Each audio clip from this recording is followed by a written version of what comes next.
আব্বা দাদু ভালো আছো? চড়বে রে, আর ভালো আছো? দাঁড়া, দিচ্ছি তোর একটা শট।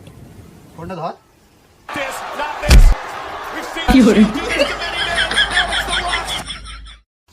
মোবাইলটা দে। ভালো আছিস তো? আমি চড় মারলুম বলে ও আমার রোমাঞ্চে শট দিল। সময় আসুক, আমিও বুঝিয়ে দেবো। অনেকদিন পরে দেখা হলো, চল বসে একটু গল্প করি। চল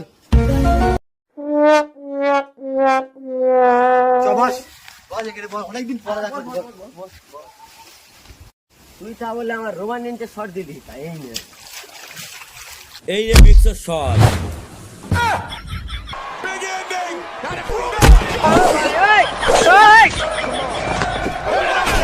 কি